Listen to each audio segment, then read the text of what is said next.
All right. Try this again. Can you hear me on the actual YouTube stream? I'm going to try now. Actually, I can hear myself on the YouTube stream. So, yeah. Sorry about Sorry to any viewers who are watching this for the past 12 minutes and heard nothing. So we're gonna have to go over the whole like Alan Moore thing, or not Alan Moore, the Providence thing. Okay. Sorry about that. Okay. So I'll sum it up, and thankfully. So I was actually watching, I was reading Alan Moore's Providence, which is his deconstruction of H.P. Lovecraft. 12 issues. Sorry, I'll try and speak. Apparently we're a little too loud. I'll try and speak a little more quietly. Maybe if I reduce, well, I'll probably reduce the volume on me. You know how to reduce the volume from Discord? So you want to left click on like your name, and you can actually turn down your user volume and stuff like that. Yeah, user settings. Audio. Output.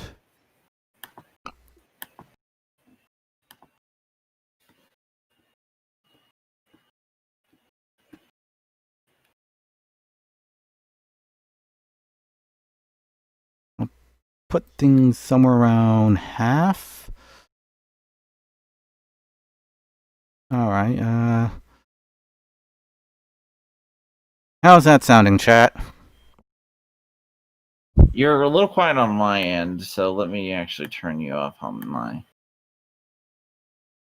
All right.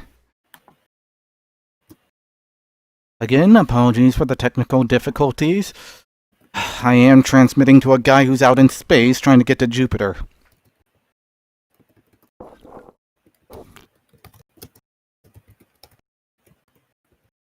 Well, I'm transmitting from, well, who knows where. I've been going through so many portals as of late. Well, it's life. One day I'll be able to actually finish talking about Alan Moore's Providence, but, Sounds more balanced now. Okay, we'll go with that. Okay, so... Alright, so I saw Alan Moore's Providence. I read Alan Moore's Providence, and he's the Watchmen creator, and, that brings with him a level of prestige and stuff. You wrote, like, one of the most read graphic novels of all time, right? Yeah. So, the story of Providence, and to sum it up for viewers, is that it's kind of like a League of Extraordinary Gentlemen for H.P. Lovecraft mythos, where a writer named Robert Black is writing a book, and he goes to and interacts with different H.P. Lovecraft stories, and we see a kind of like a deconstruction of them without the horror. Like the Red Hook stuff is not shown as like a place of, oh, look at these filthy, horrible people, but, positive example of New York's melting pot and stuff like that. Meanwhile, the stories are still happening in the background. Like the first thing we see is he meets the protagonist of Cold Air, who is established as having a different name than the novel, to show that the stories are true, but H.P. Lovecraft in certain cases changed the names to for whatever reason in the book, and and the comic actually visits all the places that were either inspired H.P. Lovecraft or were locations in his works. Yeah. So it's very interesting, has a lot of research, and if you read it, there are some. I recommend reading it with annotations after you're done with the whole series, because you can see the level of detail and research. It's just insane. And here's the thing: while it touches upon Lovecraft's racism and his issues, You know, it's not a story that is shaming people for liking Lovecraft or shaming Lovecraft, other than showing, hey, he was a man of this time, and this was the society these stories come from. You know? Lovecraft Country, on the other hand. Lovecraft Country is different, and I can basically describe it. Lovecraft Country is not a response to Lovecraft. Yeah, that's the other thing. It's actually based on a book that wasn't written by Lovecraft, but probably written by somebody who knew of Lovecraftian works. It's a guy who's a huge fan of pulp sci-fi, and the simple basic idea of Lovecraft Country, and it's not a bad idea necessarily, is what's scarier, being black in the South during the Jim Crow era or cosmic horrors? And that's at least an interesting idea.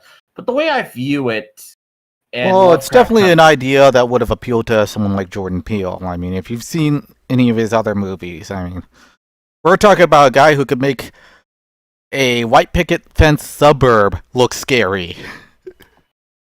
Yeah. Yeah. It's gotten to a level of where it's almost a parody. Yeah. Well, the problem is that I really don't feel like it's actually responding to Lovecraft works. My thing about it is that it's responding to the perception of Lovecraft works. And maybe not even that. I would argue that it's actually about black people in horror films. And that's what I'm getting from the series. Because here's the thing. It ends up almost being like the Night of the Living Dead, the first episode. Yeah, I can kind of see that. I mean, my initial impression is that it almost comes off as, okay, someone who's not so much of a fan of pulps, but really jealous of people who have created some of these pulps, and they were kind of like wishing that they had their own version of it, so that's kind of what they made. I mean, it kind of shows in the intro where it's like, where you had Atticus fighting in a war that suddenly gets descended upon by space aliens and flying saucers, while he gets hugged by Deja Thors, and a baseball player knocks out a star spawn. I am not making this up. This actually happened in the show. First thing that happens. It's Jackie Robinson. Yeah, Jackie Robinson comes in to save Atticus from freaking Cthulhu. It's like, okay. Like, it's trying to... I get the intended metaphor is that, oh, our culture triumphs over this culture, but it's like, I don't know. My issues with the... And of course, it has to be a dream sequence, because, yeah, if this was Lovecrafting at all, that shit would not happen. Well, the thing is that the problem I have with this work, it feels like a response to a work that doesn't exist. Yeah. Because there's no popular H.P. Lovecraft adaptation. At all. At best. Yeah, I'm trying to think of one, and there's not really much. I mean, there are some that are cult classics, but a lot of people don't even know they're Lovecraft. Like Reanimator. Who ties that to Lovecraft? To be fair, the thing about Reanimator is that it's also one of Lovecraft's like lesser known works, and also another factor with that whole thing. Like, I would argue that you want to know what I argue? It was also the one that he didn't really take seriously, by the way. Well, yeah, because it was just a pay job. I describe Reanimator as this. It's the Rosencrantz of Guildenstern of H.P. Lovecraft. Yeah. And for people who don't know, before the movie or play Rosencrantz and Guildenstern Are Dead, they were cut from most productions to save time. Now, because of that movie and novel, they are now often added into productions again because they're expected to be there.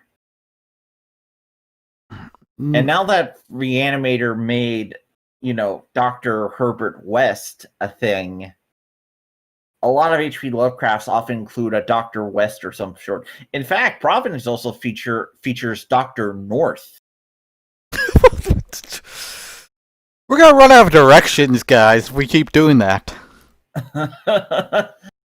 Yeah, no.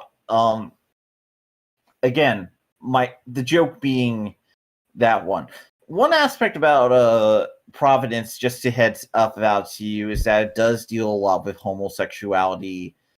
Okay, so you know how HP, the whole thing with Lovecraft Countries deals with black issues and Yeah. HP Lovecraft. The specific thing, what Moore does instead is he uses homosexuality as the metaphor. And there's actually a very good reason that I think makes more sense than necessarily using the racism metaphor here. And I'll explain. Is that he uses it to connect how back in the day, gay people had to hide who they were, and it was kind of like a hidden world from people. And he connects that to H.P. Lovecraft, which is the hidden world. So it has a lot more thematic elements and ties, and actually is a much more well thought out metaphor because of it. Yeah, I kind of like that. Actually, the other thing that comes to mind when I watch the first episode is Innsmouth, with the whole idea of being in a world where you're completely unwelcomed in. But where Innsmouth was a town, in Lovecraft Country, it's like an entire state. Or entire nation. I mean, these Atticus and company were not welcomed anywhere. Pretty much. Yeah, I almost burst out laughing at how bad their luck is when the guys in the pickup truck came along. Like, they might as well be shouting, like, "This is MAGA country!" Oh. Like, in all seriousness, it's very much on the nose in... Oh, yeah, the whole trip up to Arden, or Ardham, not Arkham, might as well be Microaggression the movie, considering how many moments they have, of these guys being, disrespected or harassed and all that other stuff, as well as having their lives threatened. No, you're not wrong on that one. I also... And it does make for some good tense moments. I almost kind of wish the series wasn't tied to Lovecraft so that they could focus more on this stuff, because this would have made for a good horror story in and of itself. Well, honestly, I get the point of tying it to Lovecraft, and honestly, the only reason I can imagine doing it at all is just for the name recognition. Yeah. But even then, like I said, there's no popular H.P. Lovecraft. The only one I can really think of that is H.P. Lovecraft in any way is, it's this movie that stars the guy from Jurassic Park. I think it's by John Carpenter. I'm trying Mouth of Madness. I've seen House it. of Madness. In the Mouth of Madness. In the Mouth of Madness. Do you read Sutter Kane? Yeah, that's the only one I can think of that might be people's first exposure to Lovecraft style works. Yeah. But there's not been a popular adaptation. And there have been attempts. Guillermo del Toro has been trying to work on The Mountains of Madness. Yes, yeah, I've heard of that one. And we've just had our recent Colors Out of Space, and that one had a limited viewing, thanks COVID-19. Yeah, like I said, there's just not a popular adaptation of anything unless you count Reanimator. And Reanimator is so separate from the Lovecraft canon. Yeah, it's... And I was able to do some research and find there were other works that were kind of adapted, but they're lesser known. They're cult classics that are rare and hard to find. I mean, There was an adaptation of, say, The Strange Case of Charles Dexter Ward, I think. The whole Joseph Honestly, Kerwin thing.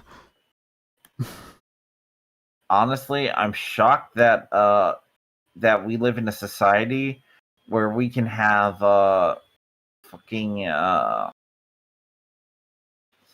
I'm shocked that we live in a society where we can have a fucking role playing game about H.P. Lovecraft works. Yeah. And I bring this up because it's just kind of insane to think that H.P. Lovecraft, is so is so well known but not as well understood. But then again, Ironically, the tabletop role playing game is probably the best adaptation we've known so far. pretty much.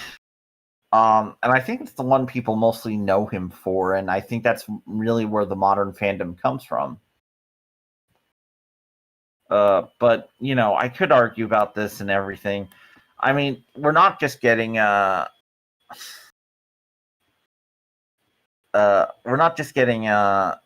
too. Like a lot of other people have used his works as well. Yeah, and we've had plenty of video game adaptations, which are mostly hit or miss. I mean, Mostly miss, let's be fair. yeah, mostly miss.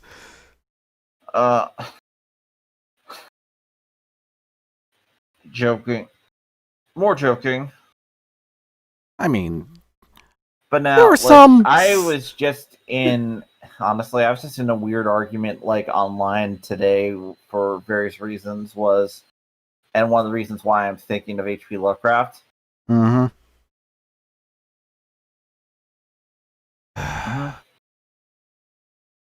Yeah, so Is this I is this related to Star Wars? No, somebody tried to imply that because racists like Watchmen, Star Wars, and a bunch of other shit, and why, like, oh, they all like this, but then I looked at it and I was like, you do realize these are like some of the most popular works of all time, right?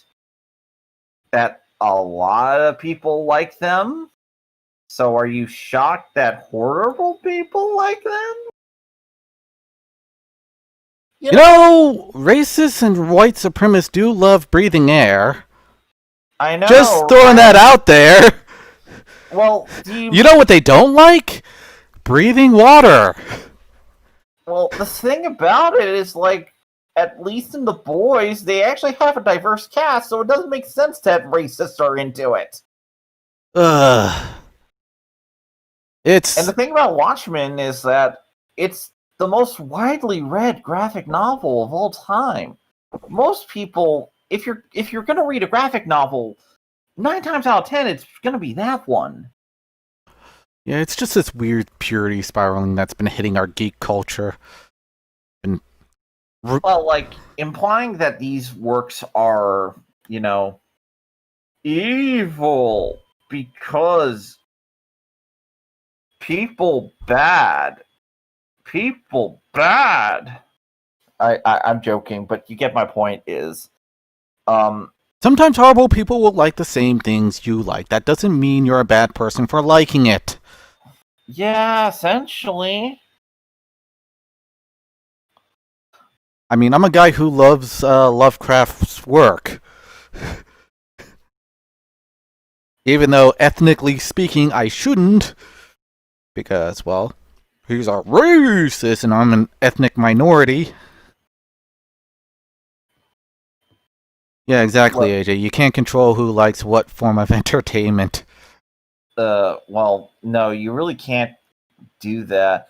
And I think we just need to be honest about H.P. Lovecraft's issues. To me, as a guy who, looks at the... Oh, AJ, forget Pokemon. Just look at My Little Pony. Man, I should really look at the chat at some point. It's like, who would have thought that grown men would like a game made for kids? Yeah, look at My Little Pony. Who would have thought that grown men would like a show made for little girls? Well, we don't know. Like, look, man, we don't know who's going to like anything. like Gundam Wing's a good example. Like they didn't expect it to get a female demographic, so they redesigned all the Gundams in Endless Waltz to make them more appealing for females. Yeah. I'm not kidding. That's actually why the designs change over in the series. Which is interesting, you know? Yeah. Like, H.P. Lovecraft is a complex dude and a lot of things, and to me, I was actually also talking about a novel called The Iron Dream to an extent, and, okay. So, let me explain The Iron Dream to you, because it's actually a very fascinating book. Mm-hmm. Do you know what it is? No, I don't. Okay, so it's a very simple idea. What if Hitler was a Pulp Fiction writer? Then we would have the Iron Sky movie. Only with the Nazis being the good guys in that one. Yes, of course. Joking. Okay, so the idea is that it's an alternate history, or Hitler ended up in America and he ended up becoming an influential pulp sci-fi writer, or a pulp writer. Anyway. Well, he originally wanted to be an artist, so there you go. Actually, oh, fuck. Was he even a good writer? No, wait, he wasn't a good writer. I've read Mein Kampf. Yeah. Sorry, as a Jewish man, you sometimes are curious about, your enemy. Yeah, I get curious too, but that doesn't mean I've watched the movie Birth of a Nation. I know, joking, right? Though, I actually read passages. I never read the full book because that's just impossible for me. Because out of curiosity. Anyway, I'll say this with the book. So the whole thing about it is that it's this alternate history, and then you read the novel Hitler wrote. And here's the thing: this book is not well known because it's a satire saying Pulp Fiction is rooted in fascism and all that jazz. It's famous for one thing, and this is the reason I know about the novel. It got popular with neo-Nazis. Great.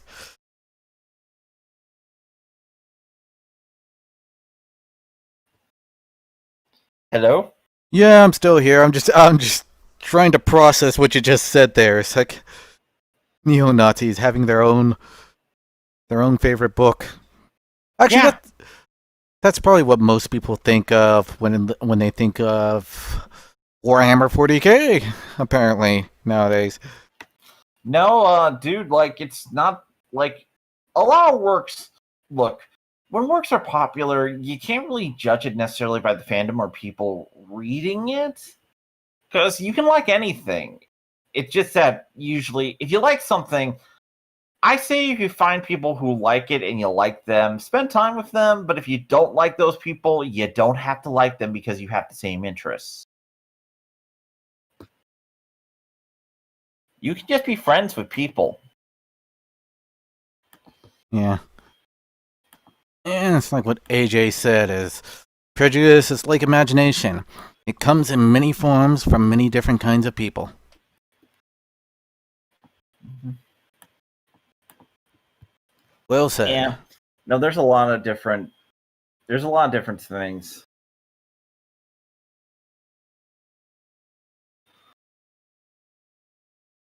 No joke. Hitler wanted a full-size gladiator arena to further purify the bloodline. After there was no one left to fight, they would fight each other. Oh, man. I wonder if he put that in his pulp.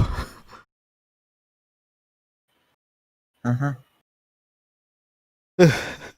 I wouldn't be surprised if that is true. I could easily see that. But like I said, that's one of the reasons why I don't think... Now that I'm thinking about it, I'm like, oh my god, the novel's actual premise kind of falls apart. I don't think he was a good enough writer to write Pulp Fiction. You must fight for the bloodline. Oh, Yeah, gee. I'm just like thinking about this now. What kind of gladiatorial arena would he have, though? I don't know. I kind of want to think he would have I think he would clone like I think he would like clone lions and shit, or maybe he would like try and Or have like like a fake T clone, Rex or or like something. clone a super soldier called like an Uber Soldat, and I like am the send Uber soldier. and it's like send them into the arena with giant diesel punk mech suits. Yeah, no. I I actually had to read the comic Uber, which is an interesting comic.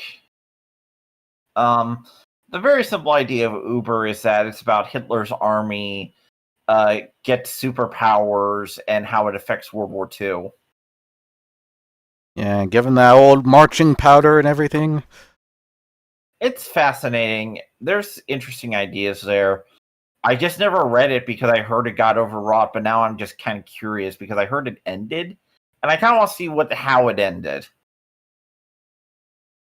But anyway, my point being with this type of stuff is you can't really choose your audience for anything, and also, yeah, no, Hitler was a terrible person who did a lot of shit.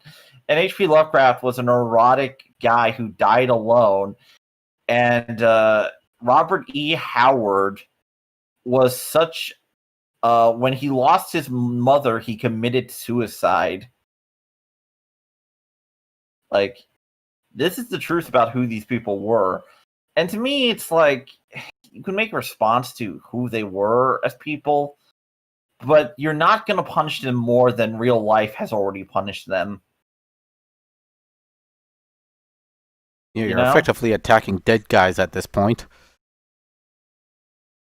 Like, oh, look at the starving artist who never got money from his work and is now all his works are in the public domain. Yeah. Like, seriously. You know, like, people want me to be sad.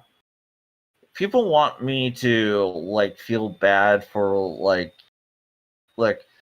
I get it. You know, it's like what can you do at this point? Life already treated them and their works are influential. We should just be ready to, talk about them and at least be honest about them. I don't like being dishonest, like especially because to me their works are such big important parts of fiction history that you can't really ignore them. That would just be a disservice to a lot of people and a lot of creators too. You know? Yeah. But anyway, moving on from this topic, because I think this topic took up way longer than we intended. Well, you brought it up in front of a Lovecraft fan, so. Well, yes. And you're talking about comics, so. That's true. But I am going to say this. I would recommend reading Providence if you're an H.P. Lovecraft fan, if only to catch what references you can. There's a lot of them. Yeah. But what I would like to see is just not so much of a H.P. Lovecraft adaptation, but more of a Weird Tales adaptation, where it's really just an anthology of the works of various writers who wrote for Weird Tales magazine, because many of them share the same universe as Lovecraft.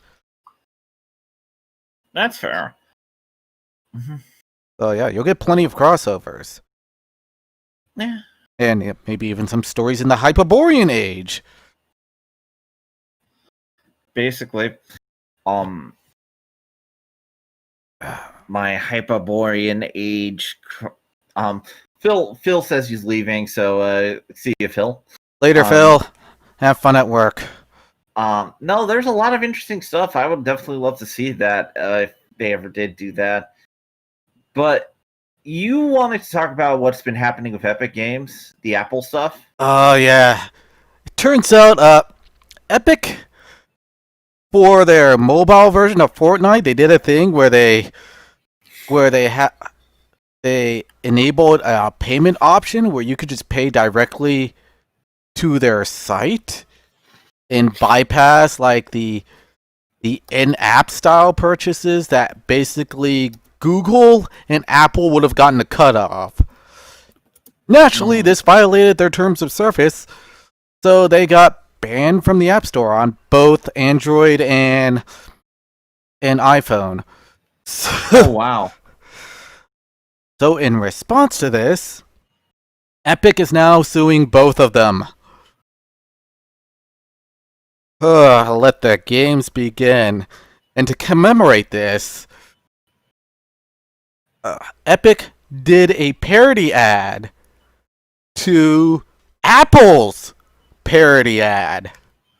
Oh yeah, no, the 1984 one. Yeah, I saw that. Holy which I find kind of ironic considering how much China owns Epic now. But it is just... it is getting more and more insane. And I think Epic is now like giving off like I think customizable awards in Fortnite where it's basically anti-Apple stuff.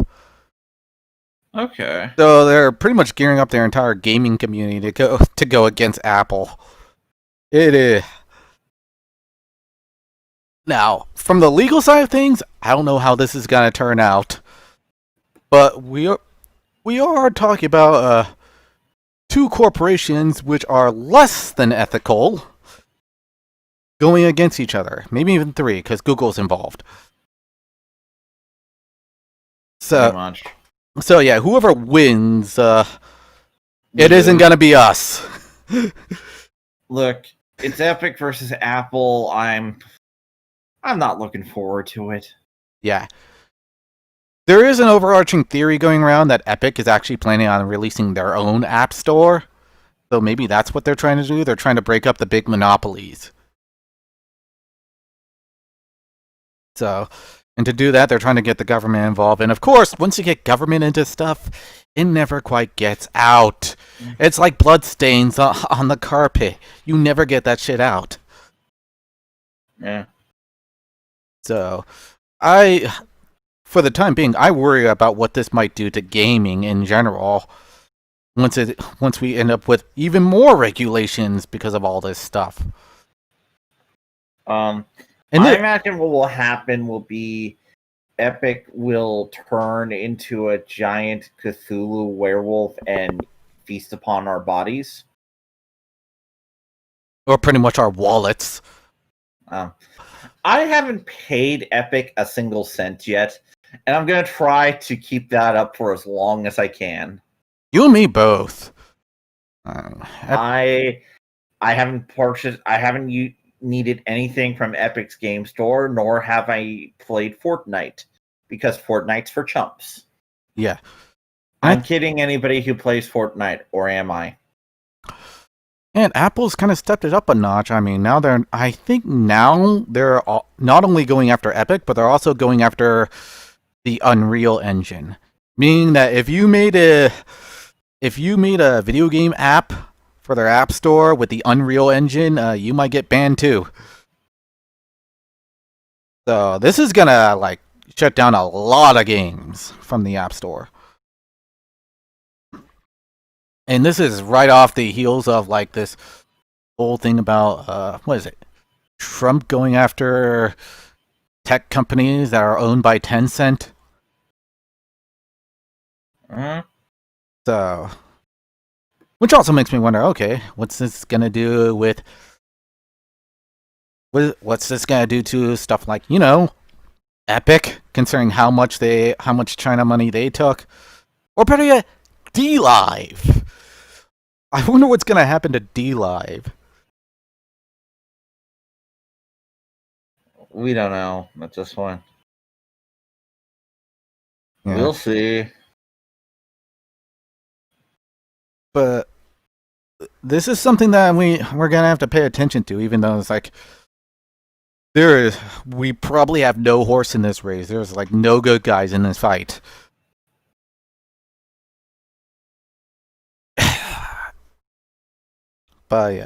but so far we've got like anti-Apple Fortnite skins and a cheesy commercial.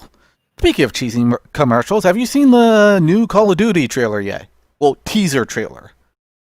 The one that's getting all the communists in a tease? In a tizzy?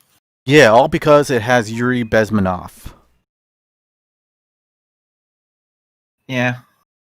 I'm like, okay, interesting. No gameplay yet because it's a teaser trailer. But it seems like the standard issue, like Call of Duty kind of teaser trailery kind of stuff. It's Call of Duty. I just can't bring myself to care. Well, yeah, people are thinking that Call of Duty is now based, but I'm trying to remember if Call of Duty was also the same company that tried to, same game series that tried to be progressive by giving us black female Nazis in multiplayer. Oh, no. You're thinking EA. Oh, yeah. This is Activision. Okay. That was Battlefield. I thought Battlefield was the, was a steampunk, fake arm female. No, that was all Battlefield. I know, shocking. All right. But let me explain. Wasn't Call of Duty the? What about Call of Duty World War II? That didn't. Okay, Mike. Let me explain. Okay. All right. So, Battlefield had that. Call of Duty hasn't had a World War II game in a long ass while. It's all kind of been Modern Warfare or something else. They stopped going to... Actually, I think after Battlefield 1, Call of Duty tried to do a World War II game again. And that was the one with the loot boxes. But the Battlefield 2 controversy was definitely the black female Nazi bit. I remember that being, well, Battlefield, whatever, World War II, you know. It was one of those World War II games, but I think Battlefield was more about the fact that they had, like, steampunk, female, like, robo-armed people. No, I know what you're saying, dude, but no, that was actually the issue with because here's the thing. The reason you play Battlefield is actually mostly for the multiplayer because it can get crazy. Yeah? If in vehicles. And here's the thing. But they were actually... Call of Duty has a big multiplayer scene too, you know. Yeah, but they're both very different styles, actually. They're different styles, but they still have a big multiplayer scene. What I'm trying to say is that I remember the Battlefield controversy and it was like this. Well, the Battlefield controversy was a lot bigger. Yeah, but it also had a bunch of nuanced controversies inside it. Is what I'm saying. Yeah, okay. I'm still saying I still think Call of Duty series might have tried to do a woke thing. Probably. Because I don't think they're as based in Red Pill as everyone thinks they are. I mean, just because they have Yuri Bezmenov in a trailer, I don't think they're going to be based in Red Pill. I don't care if they're based in Red Pill, but let me look this up. I think what is more likely is that, well, because the Russians are now our enemies, I guess this Perseus character that they reference in that trailer is probably got to be like some kind of Donald Trump figure. That's what I'm thinking is gonna happen. Okay, so there was a Call of Duty World War II game. I totally forgot about it. Yeah, I told you. I know. So let me just check here. I'm just checking to see what the whole thing is.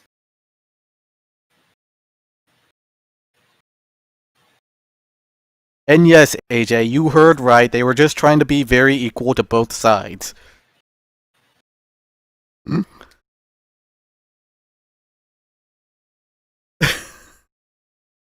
It's for equality, you know. Okay. All right. So they didn't have the whole. Okay, so they didn't have the whole. They didn't have actually the whole Nazi thing. That was also a thing with Battlefield the Battlefield World War II, the whole black female Nazi thing. Mm-hmm. There was a World War II game, but apparently it didn't really suffer from too much controversy. Look, Battlefield, that whole thing, I just remember being a big fucking clusterfuck because it seemed like there was a new problem every day. Yeah, but I think the thing that most people tended to focus on is the loot boxes. Did Battlefield have loot boxes? No, I was talking about Call of Duty. Although I think, yeah, I think I've seen like a gameplay footage of a loot box in Call of Duty. Let me see, because I'm actually gonna look. Yeah, okay, yeah, it has loot boxes. Okay. Sorry, all these video game controversies are starting to run together in my head. Oh yeah, and I'm pretty sure Call of Duty right now has a PUBG style mode. Yeah. Oh jeez, trend followers all around. It's true. So yeah, just for people getting overexcited about the teaser trailer, just temper your expectation. I don't think the Call of Duty team is your guys. All right. Speaking of nothing burgers, how about the cuties on Netflix? Okay, we can talk about. I'll say a quick thing. I suspect I'm it was joking. bait. I'm kind of joking on that one, so I'm actually willing to talk about it, but, I'm just like, yeah. oh, God. But yeah, Painful. It's painful, but at the same time, I also suspect it was bait. I don't think it was bait, or at the very least, it wasn't initially made as bait. Well, think of what it might have resulted in.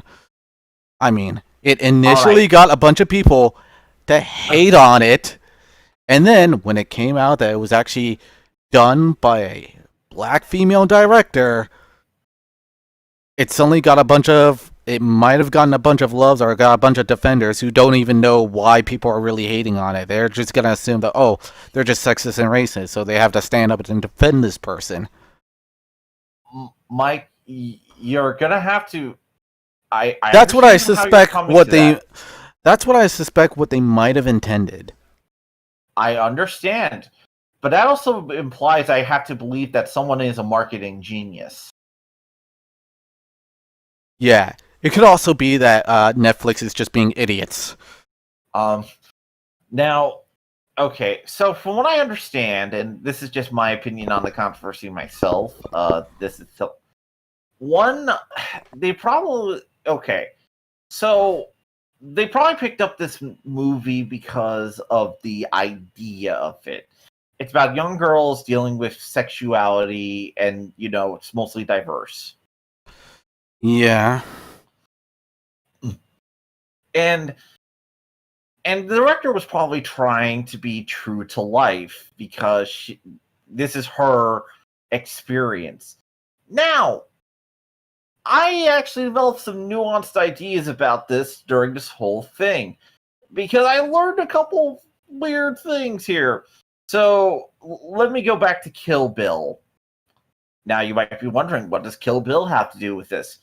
And I never learned this till now, but you want to know why they have the animated sequence in Kill Bill? Explain. So Kill Bill has an animated sequence, and it's a flashback. One of the villains flashes back to their childhood and how traumatic it is. And the character was in prostitution, she kills people, blah, blah, blah. All it's your dark, twisted life shit, right? You want to know why they animated it? Because she was woefully underaged. Well, that, and they didn't want to put a child actress through that. Yeah. So they actually decided to do that, and I'm like, if this was animated, I mean, on some level that's icky too. But on another hand, at the very least, these aren't kids, real young people doing it. And that's what really upsets me, even on some level. I understand wanting to try to tackle it because, we develop at ages and you want to at least tell these stories. But no.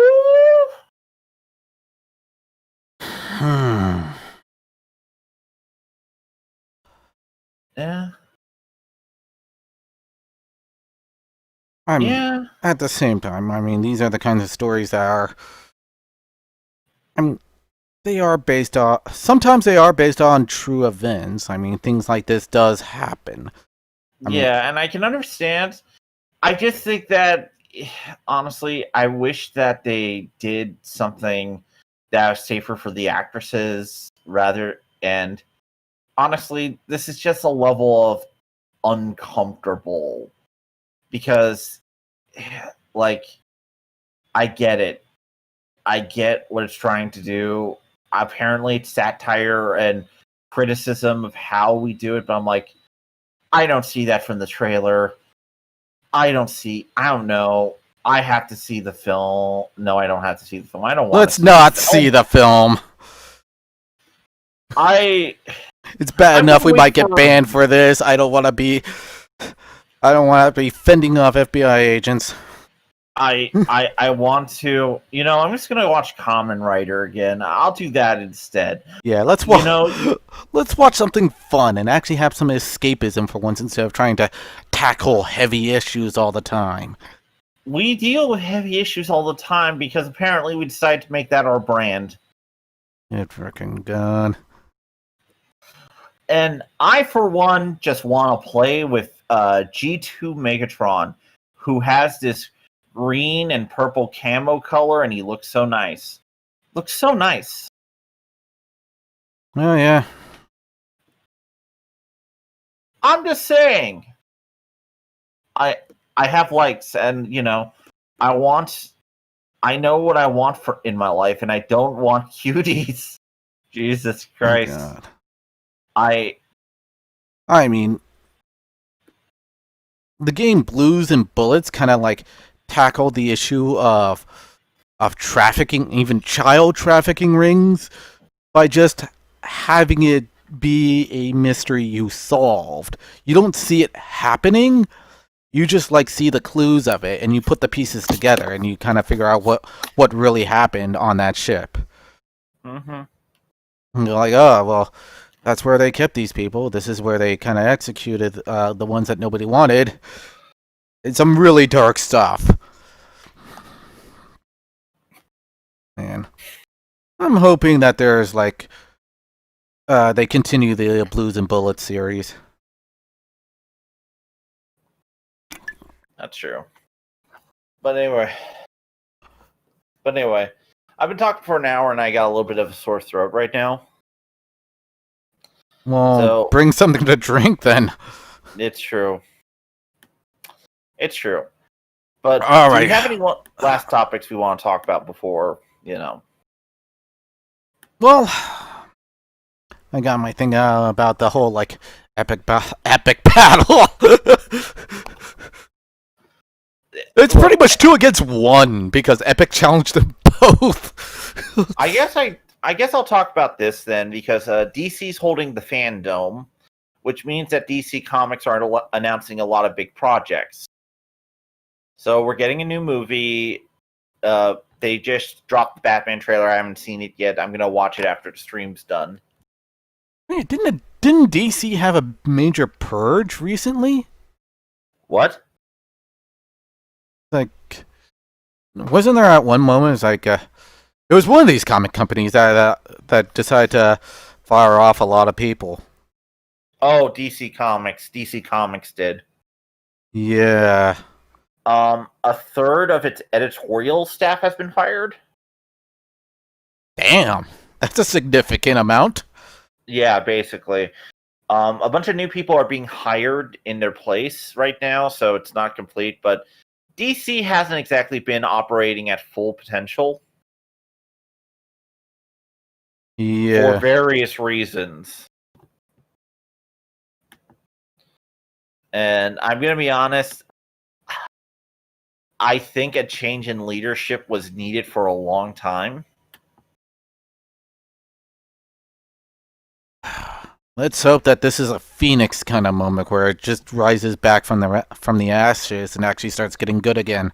Honestly, I thought the comic industry would have shuffled years ago, but it keeps somehow going and going. And I think DC is always going to have to be in business for one reason, unless like Warner Brothers is stupid. Oh, Because yeah. here's the thing. DC actually has the potential to lose the rights to Watchmen. Did you know this? Did you? Nope. And who's gonna pick it up?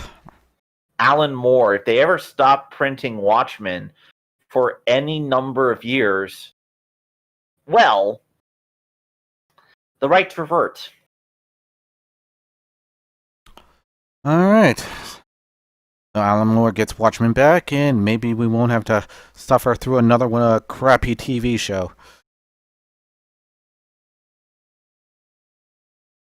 And Mm-hmm.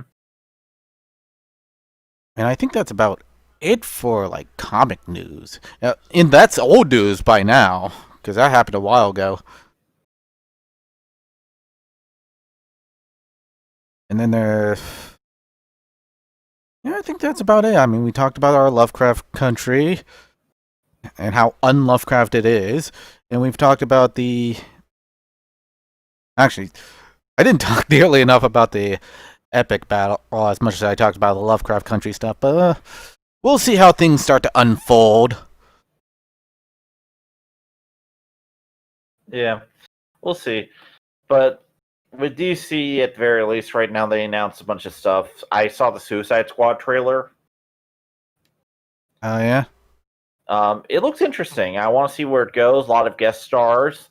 It looks like they're going to be very free. All right. The thing I like about Suicide Squad is that I believe any of them could die, and these look like just the right amount of chumps that could die. Yeah, that's usually the case with a Suicide Squad comic.